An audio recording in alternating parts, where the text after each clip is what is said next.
नमस्कार दोस्तों। टॉपिक चल रहा है हमारा कैपिटल बजटिंग और टेक्निक डिस्कस कर रहे हैं अपन इंटरनल रेट ऑफ रिटर्न। आइए पहले से क्विक रिवाइज करते हैं, फिर इसके बेसिस पर क्वेश्चंस हम यहाँ पर देखेंगे।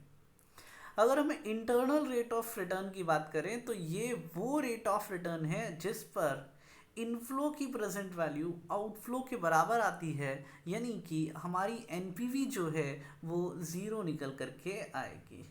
क्लियर। आइए आज हम यहाँ पर इसकी कैलकुलेशन समझेंगे कि किस तरीके से internal rate of return calculate करा जाता है। थोड़ी सी डिफरेंट पैटर्न पर हमारी यहाँ पर वर्किंग चलेगी। तो वर्किंग को अपन यहाँ आराम से समझे। आइए देखते हैं कैसे कैलकुलेट करते हैं internal rate of return. Example number 10 और 11 आज हम यहाँ पर डिस्कस करने वाले हैं। सबसे पहले मैं बात करता हूँ एग्जाम्पल नंबर 10 की। एग्जाम्पल नंबर 10 में हमसे कहा गया a project where initial investment is 18,000, 18,000 रुपये आप यहाँ पर इन्वेस्ट कर रहे हैं। The annual cash flow will be 5,600 for a period of 5 years। हर साल का एनुअल कैश फ्लो 5,600 है और ये आपको 5 साल तक मिलेगा। तो देखिए कैश फ्लोज आपको यहाँ पर डिटरमाइन करके दिए हुए हैं। हमें सिर्फ इस तरीके से प्रेजेंट वैल्यू कैलकुलेट करनी है कि 5,600 की प्रेजेंट वैल्यू 18,000 के बराबर आ जाएगी। तो प्रेजेंट वैल्यू कैलकुलेट करना तो बेटा आपको आता है ना। यहाँ एक छोटी सी गड़बड़ है। क्या गड़बड़ है? अभी तक जब हम प्रेजेंट वैल्यू कैलकुलेट कर रहे थे तो हमें किससे प्रेजेंट वैल्यू यानी किस रेट से प्रेजेंट वैल्यू कैलकुलेट करनी है, वो रेट अवेलेबल रहती थी। जैसे एनपीवी अपन डिटरमाइन कर रहे थे तो 10% पर मैंने प्रेजेंट वैल्यू कैलकुलेट कर ली। तो 10% पर प्रेजेंट वैल्यू कैलकुलेट करना बहुत ही आसान हो गया था मेरे लिए कि मैंने अमाउंट को रेस्पेक्टिव पीवी फैक्टर से यहाँ मल्टीप्लाई कर दिया। और पीवी फैक्टर की working 1 divided by 1 plus R equals to अपन यहाँ पर करते हुए चले। क्लियर। नाउ यहाँ हमें वो रेट निकालनी है। रेट अवेलेबल नहीं है भैया। अगर रेट अवेलेबल हो तो प्रेजेंट वैल्यू निकालना बहुत आसान है। हमें वो रेट डिटरमाइन करनी है जिस पर प्रेजेंट वैल्यू यानी 5,600 की प्रेजेंट वैल्यू जो हर साल आपको 5 साल तक मिलेंगे, उनकी प्रेजेंट वैल्यू 18,000 के बराबर निकल करके आ जाए। तो इसे सॉल्व करने का एक तरीका अपन ने यहाँ पर कहा जिसे हम कहते हैं ट्रायल एंड एरर मेथड। कौन सा मेथड बेटा? Trial and error. यानी ट्रायल कीजिए, अगर एरर आ जाए तो फिर से ट्रायल कीजिए। यानी सिंपल और देसी शब्दों में मैं बात करूं तो आपको तुक्का लगाना है। यानी वो रेट आपको यहाँ पर तुक्का लगा करके देखनी है कि जिस पर 5,600 की प्रेजेंट वैल्यू 18,000 आ जाए। पहला ही तुक्का एग्जैक्ट बैठ जाए तो बहुत बढ़िया। अगर आप इतने किस्मत वाले हैं तो बहुत ही अच्छी बात है। अगर नहीं बैठता है पहला तुक्का तो फिर हम कॉन्सेप्ट अप्लाई करेंगे इंक्रीज और डिक्रीज का। जैसे फॉर एग्जांपल मैंने यहाँ पर 5,600 की प्रेजेंट वैल्यू कैलकुलेट करी 10% के हिसाब से। क्लियर। आप लोग निकाल के बताएंगे 5,600 की प्रेजेंट वैल्यू 10% के हिसाब से कितनी। ये 10% कहाँ से है? तुक्का। एक मन से ट्रायल लिया है अपन ने। ठीक है। तो 10% के हिसाब से हम यहाँ पर प्रेजेंट वैल्यू कैलकुलेट कर रहे हैं। तो हर साल बेटा इक्वल अमाउंट है, हम जीटी फंक्शन वाला पीवी फैक्टर यहाँ पर यूज कर लें। आइए लिखिए कैलकुलेटर पर 1 divided by 1.10,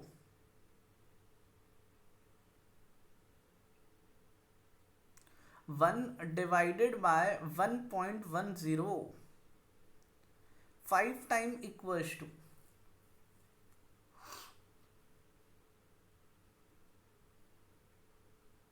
5 time equals to then GT. देखो स्क्रीन पर कितना पी फैक्टर आना है 3.791। 1 डिवाइडेड बाय 1.15 करा 5 बार इक्वल्स टू, क्योंकि 5 साल की वैल्यूज हैं, और फिर जीटी 3.791।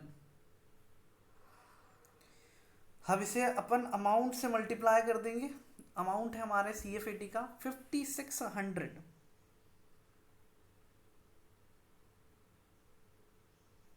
तो वैल्यू आ रही है हमारी 21229।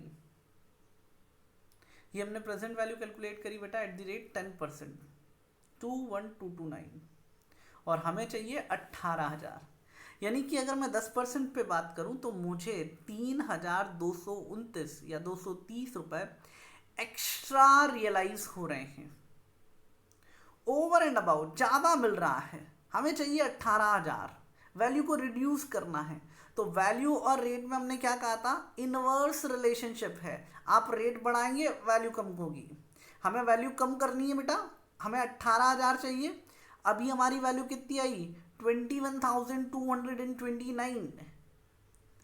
इस वैल्यू को 18,000 ले जाना है, तो वैल्यू को रिड्यूस करना है। वैल्यू को रिड्यूस करना है तो रेट को इंक्रीज करना पड़ेगा। अगर आप वैल्यू को रिड्यूस करना चाहते हैं तो आपको रेट बढ़ानी पड़ेगी, इनवर्स रिलेशनशिप है। अभी वैल्यू 21,200 समथिंग आई है, इसको मुझे 18,000 पे ले जाना है, तो मैं रेट को इंक्रीज कर दूंगा। देखिए अच्छा खासा सरप्लस आ रहा है, 18,000 के इन्वेस्टमेंट पर 3,200 रुपए का सरप्लस चल रहा है, तो रेट को बढ़ाना पड़ेगा। अब 1-2% से ना बढ़ाए, क्योंकि 3,000 का डिफरेंस है 18,000 के बेसिक अमाउंट पर। अगर यही अमाउंट 1,00,000 के अमाउंट पर 3,000 होता तो थोड़ा सा चेंज है, लेकिन 18,000 के अमाउंट पर 3,000 का चेंज एक बड़ा चेंज है। तो मैंने रेट यहाँ पर फॉर एग्जांपल 4% बढ़ा दी। अगला ट्रायल लिया मैंने 14% पर, तुक्का 10 पर नहीं बैठा हमारा मामला, तो हमने 14% पर अगला ट्रायल करा। ठीक है, करो सेम वर्किंग। 1 डिवाइडेड बाय 1.14, 5 बार इक्वल्स टू GT।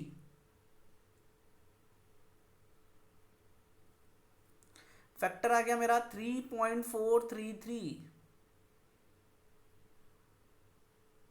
इसको इनटू कर देंगे हम यहाँ पर वापस अमाउंट से 5600।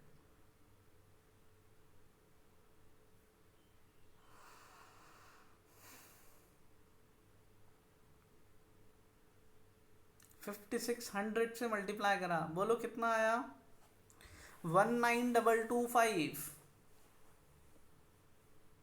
भैया अभी भी सरप्लस आ रहा है, हमें तो 18,000 चाहिए, अभी भी 19,225 आया है, तो अभी भी एक्स्ट्रा रिटर्न मिल रहा है, और 1,200 रुपए का एक्स्ट्रा रिटर्न मिल रहा है। क्लियर? तो क्या करेंगे, वैल्यू को और रिड्यूस करना है तो रेट और बढ़ाइए। अब फिर से मैंने 14 की जगह 18% ले लिया, 18%, 4% से फिर बढ़ा दिया।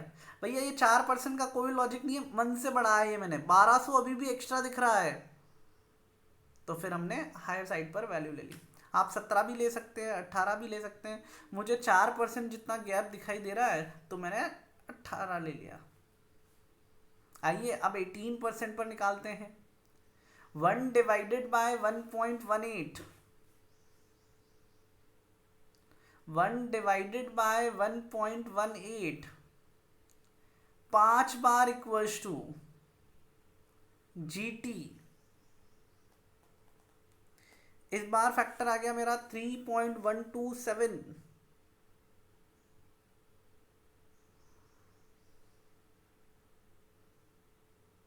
और इसको मैंने 5600 से मल्टीप्लाई करा तो मेरी वैल्यू आ गई 17,512, 17,512। तो यार ये तो गजब हो गया, कम हो गई ये तो। अब वैल्यू को फिर से 18,000 पे बढ़ाना है तो हम रेट को कम करें। तो कितनी देर तक एक ही सवाल करते रहेंगे क्या? आ रही है बात समझ में? तो बहुत ही गड़बड़ वाला मामला है भैया। तो अकॉर्डिंगली जब हमारी वैल्यू किन्हीं दो के बीच में आ जाए, जैसे 14% पर वैल्यू आ रही थी 19,225, और 18% पर मेरी वैल्यू आ रही है 17512। इन दो के बीच में 18,000 आता है, 19225 और 17,512 के बीच में हमारा 18,000 कहीं आता है। दो के बीच में जब वैल्यू आ जाए तो हम इंटरपोलेशन फॉर्मूला अप्लाई करेंगे। जैसे अपन पेबैक पीरियड निकाल रहे थे ना, तो जिन 2 इयर्स के बीच में हमारा इन्वेस्टमेंट वैल्यू आ जाए, ऐसे यहाँ कह रहे हैं जिन 2 रेट्स की प्रेजेंट वैल्यू के बीच में हमारा इन्वेस्टमेंट अमाउंट आ जाए, उन 2 रेट के बीच में हम इंटरपोलेशन फॉर्मूला अप्लाई करेंगे। जो फॉर्मूला वहां अप्लाई कर रहे थे सेम वैसा ही फॉर्मूला, बस हल्का सा चेंज है, बाकी वही डिट्टो फॉर्मूला है, वो हम यहाँ पर अप्लाई करेंगे। आइए स्टेप नंबर 1 में हम वेरियस रेट्स पर प्रेजेंट वैल्यू कैलकुलेट करेंगे और कोशिश करेंगे जिन 2 रेट के बीच में हमारी वैल्यू आ जाए। तो यहाँ मैंने ट्रायल करा 10%, 14% और 18%। तो 10 वाला तो काम का नहीं रहा, 14 और 18 के बीच में हमारी 18,000 की वैल्यू निकल करके आ रही है। तो 14 और 18 के बीच में मैं इंटरपोलेशन अप्लाई करूँगा। ज़्यादा ऑथेंटिसिटी, ज़्यादा एक्यूरेसी के लिए ये गैप जितना कम होगा, यानी 14 और 18 अभी 4% का गैप है, ये गैप जब 1% का रहेगा, बहुत कम, जितना रिड्यूस कर सकते हैं, 1% का गैप जब हमारे पास में रहेगा तो हमारी वैल्यू ज़्यादा एक्यूरेट निकल करके आएगी। अभी जैसे मैं बात करूँ तो हमारा 18,000 का वैल्यू 10% और 18% के बीच में भी आ रहा है। देखो 10% की वैल्यू थी 21229 और 18% की वैल्यू है 17512, तो इनके बीच में 18,000 आ रहा है। बट हमने ये नहीं लिया, 2 रेट जो इंटरपोलेशन वाली लेनी है वो 10 और 18 नहीं ली, बल्कि 14 और 18 ली। क्यों ली 14 और 18? ताकि हम गैप को रिड्यूस कर सकें, जितना कम कर सकें उतना एग्जैक्ट आंसर आएगा। क्लियर? तो आइए इंटरपोलेशन फॉर्मूला अपन यहां पर लिखते हैं। सबसे पहले फॉर्मूला लिखिए, IRR is equals to LR, जैसे वहां पर लोअर ईयर था LY, ऐसे यहां पर lower rate LR plus PVIF bracket में लिखे LR, यानी लोअर रेट की जो प्रेजेंट वैल्यू आई है इनफ्लो की, minus PVOF present value of outflow.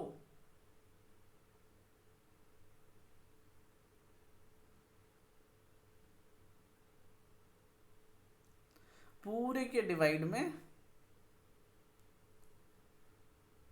Present value of inflow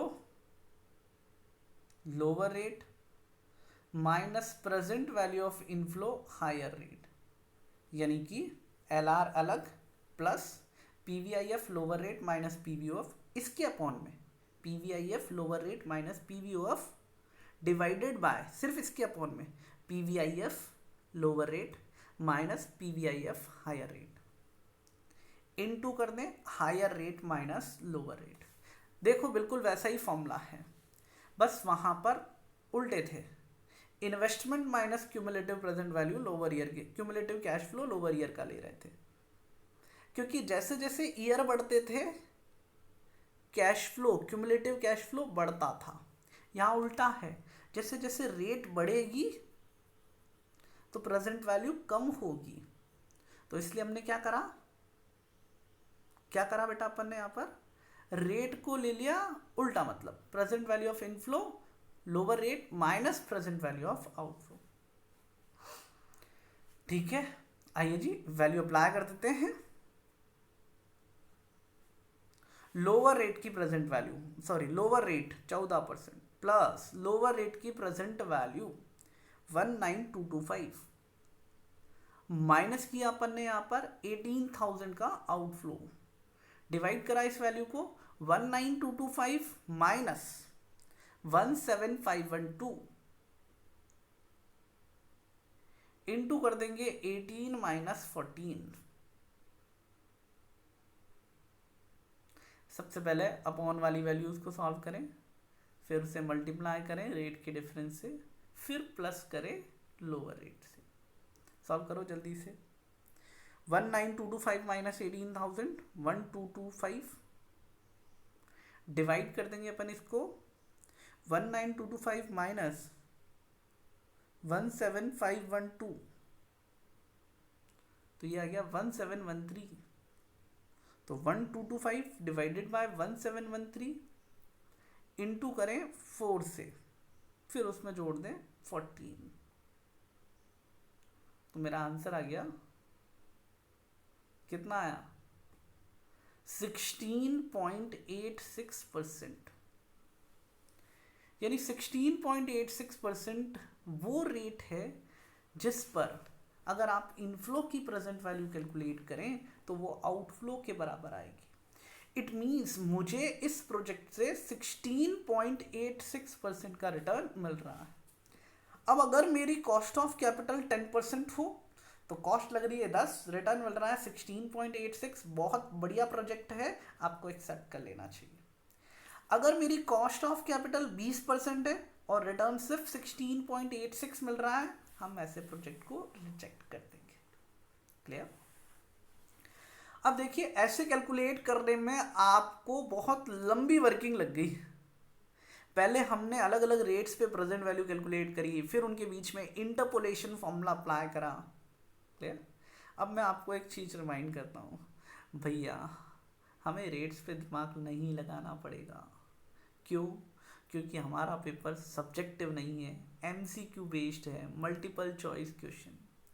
अगर इसी क्वेश्चन के अंदर आपको ऑप्शंस दिए हों 10%, 14%, 16.86% और 18%, यानी मैं इन ऑप्शंस को यूं बोलूं 10%, 14%, 17% और 18%।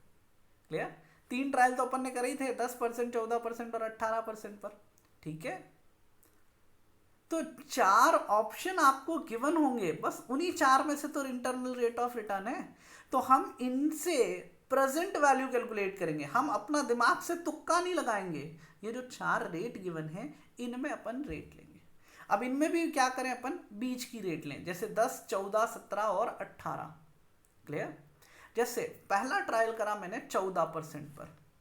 14% पर ट्रायल करने से क्या होगा, अगर हमारी वैल्यू ज़्यादा निकल करके आती है, यानी प्रेजेंट वैल्यू ज़्यादा निकल करके आई, तो 10 आंसर नहीं है, क्योंकि IRR और ज़्यादा होगा, क्योंकि आपका PVIF ज़्यादा निकल करके आ रहा है, उसको कम करना है तो हमें रेट को बढ़ाना पड़ेगा। तो 10% का ऑटो ट्रायल हट गया हमारा। अब वैल्यू है 17 और 18 में से, तो आप 17 पे ट्रायल कर लीजिए। अगर 17 पे प्रेजेंट वैल्यू बराबर आ जाती है तो 17% आंसर है। अगर नहीं है तो 10 भी नहीं है, 14 भी नहीं है, 17 भी नहीं है, तो आंसर क्या हो गया, 18%। या फिर आप 18 पे ट्रायल कर लीजिए, अगर 18 आंसर निकल करके आता है तो बहुत बढ़िया बात, नहीं तो 10 भी आंसर नहीं है, 14 भी आंसर नहीं है, 18 भी आंसर नहीं है, तो आंसर आ गया मेरा 17%। क्लियर? आ रही है बात समझ में? जब रेट पता हो तो IRR कैलकुलेट करना सिर्फ प्रेजेंट वैल्यू कैलकुलेट करने जैसा है। हमें यहाँ पर उसकी वैल्यू किसके बराबर आनी चाहिए, आउटफ्लो के बराबर। जो भी इनफ्लो है उनकी प्रेजेंट वैल्यू मेरी किसके बराबर निकल करके आ जानी है, मेरे आउटफ्लो के बराबर। तो हम यहाँ पर जो रेट गिवन है उनकी प्रेजेंट वैल्यू निकाल के चेक कर लेंगे। जिस रेट की प्रेजेंट वैल्यू आउटफ्लो के बराबर होगी वो रेट हमारा क्या कहलाएगा, internal rate of return. Clear? आइए पहले मैं यहाँ कॉन्सेप्ट समराइज करता हूँ कि हम कैसे कैलकुलेट कर रहे हैं। अगर मैं डिटेल्ड वर्किंग की बात करूँ तो हमने स्टेप नंबर 1 में अलग अलग रेट्स पर ट्रायल लेते हुए प्रेजेंट वैल्यू कैलकुलेट करी। पहला ट्रायल करें, फिर उसके बाद पे एनालिसिस करें। ये एनालिसिस बहुत भयंकर काम का है कि मुझे रेट बढ़ानी है या रेट कम करनी है। क्लियर? अगर आपकी प्रेजेंट वैल्यू आउटफ्लो से ज़्यादा आ रही है, हायर साइड पर है, तो उसे रिड्यूस करना पड़ेगा। रिड्यूस करना है तो रेट बढ़ाइए, और इंक्रीज करना है, यानी कि इनफ्लो की वैल्यू आउटफ्लो से अभी कम आ रही है इस रेट पे, तो मुझे बढ़ाना पड़ेगा इस वैल्यू को। तो अगर आपको वैल्यू बढ़ानी है तो रेट कम कीजिए। ये रिलेशनशिप ध्यान रखना पड़ेगा, तब जाकर के मेरे इंटरनल रेट ऑफ रिटर्न की वर्किंग के अंदर मुझे दिक्कत नहीं आएगी। क्लियर? जब हम वेरियस ट्रायल करके ये डिटरमाइन कर लें कि किन दो रेट के बीच में मेरा आउटफ्लो आ रहा है, किन दो रेट की प्रेजेंट वैल्यू के बीच में मेरा आउटफ्लो आ रहा है, एग्जैक्ट बैठ जाए तो बहुत ही बढ़िया बात है, अगर नहीं बैठता है तो किन दो रेट के बीच की प्रेजेंट वैल्यू के अंदर मेरा आउटफ्लो का अमाउंट आ रहा है, उनके बीच में मैं इंटरपोलेशन फॉर्मूला अप्लाई कर दूंगा। और इंटरपोलेशन फॉर्मूला हम पढ़ चुके हैं यार, हमारा पेबैक पीरियड के अंदर अनइक्वल कैश फ्लो क्यूमुलेटिव करते थे और फिर जिन दो के बीच में आता था वहां हम फॉर्मूला अप्लाई करते थे। तो यहां भी वही कॉन्सेप्ट है। यहां फॉर्मूला क्या है, lower rate plus present value of inflow lower rate का minus present value of outflow, divide कर देंगे इनफ्लो की present value minus lower rate की present value minus higher rate की present value into higher rate minus lower rate. यहां HR minus LR का फर्क पड़ेगा, क्योंकि ईयर के केस में तो सिर्फ 1 आता था डिफरेंस, यहां डिफरेंस 1 नहीं है। हमारे ही एग्जाम्पल के अंदर हमने 4% का डिफरेंस दिया, तो HR इंटू LR 4% है। वहां में कहता चल रहा था higher year minus lower year करो, कोई फर्क नहीं पड़ेगा क्योंकि 1 है, यहां फर्क पड़ेगा। वहां फॉर्मूले में लिखने के पीछे लॉजिक ही यही था कि हमें बार बार फॉर्मूले याद नहीं करना पड़े, हम कंफ्यूज ना हो। क्लियर, पॉइंट समझ में आया बेटा? आइए एक एग्जाम्पल और करते हैं, एग्जाम्पल नंबर 11, और इसकी मेजर वर्किंग आप लोग करेंगे। Company A is propose to install a new machine costing rupees 16,200। 16,200 रुपए की हमारी यहाँ पर कॉस्टिंग है। इकोनॉमिक लाइफ 3 ईयर्स है, 3 साल का है। The annual cash inflow will be 8,000, 7,000 and 6,000 in respect of 3 years. Calculate internal rate of return. अब यहाँ वर्किंग बढ़ गई। क्यों बढ़ गई? क्योंकि हर साल का अमाउंट अलग अलग है, तो हम वही टेबल बनाएंगे। आइए सबसे पहले प्रेजेंट वैल्यू कैलकुलेट करते हैं। अगर मैं ग्रॉस अमाउंट की बात करूं तो 8,000, 7,000, 15,000 और 6 21,000, 16,000 लगा करके आपको 21,000 रुपये मिल रहे हैं। 5% 3 साल का रिटर्न है, तो ऑन एन एवरेज 10-12% के आसपास हमारा रेट ऑफ रिटर्न कैलकुलेट होगा। तो आइए सबसे पहला ट्रायल अपन यहाँ पर कर लेते हैं 10%। टेबल बना ले बेटा।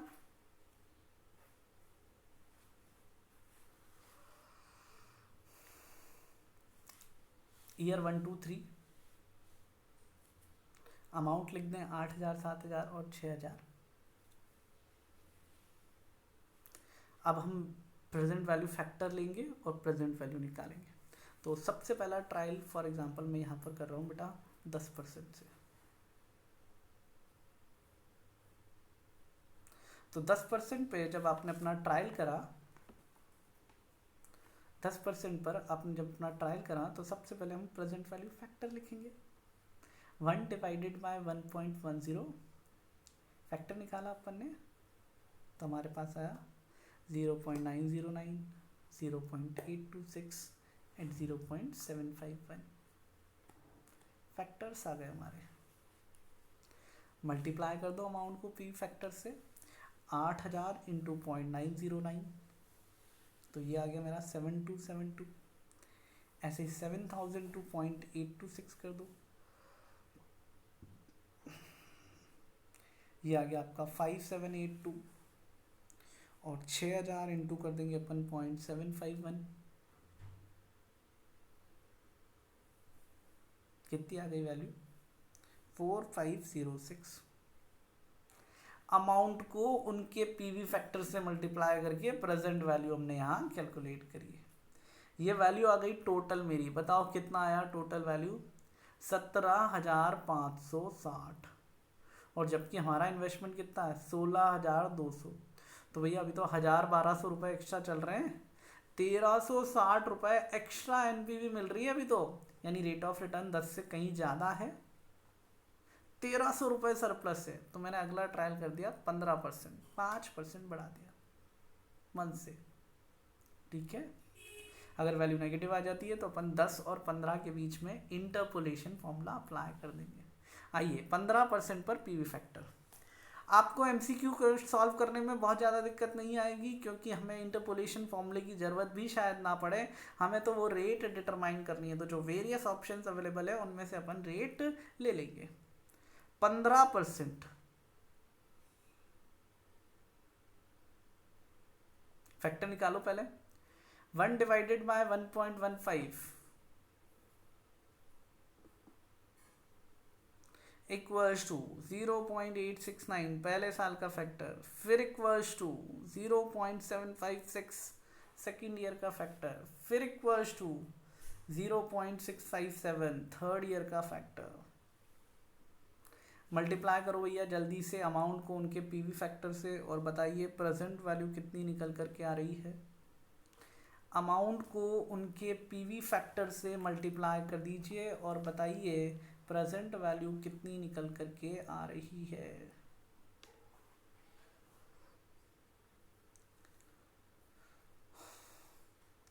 वैल्यू आई बेटा 16186। तो यार ये तो ऑलमोस्ट इक्वली आ गई। 16,200 चाहिए था, 16186 अप्रोक्स आ ही गई है, तो आंसर हो गया हमारा 15%। फिर भी अगर आप इंटरपोलेशन फॉर्मूला लगाना चाहें तो लगाइए, आपका आंसर थोड़ा और एक्यूरेट निकल करके आएगा। लगाओ, देखिए इंटरपोलेशन फॉर्मूला कितना आ रहा है। 10 और 15 के बीच में आ गई हमारी वैल्यू, तो लोअर रेट हो गया 10% और हायर रेट हो गया 15%। Formula lower rate plus present value of inflow lower rate का minus present value of outflow divided by present value of inflow lower rate का minus present value of inflow higher rate का into higher rate minus lower rate. डालिए भैया फॉर्मूले के अंदर value और बताइए कितना आ रहा है।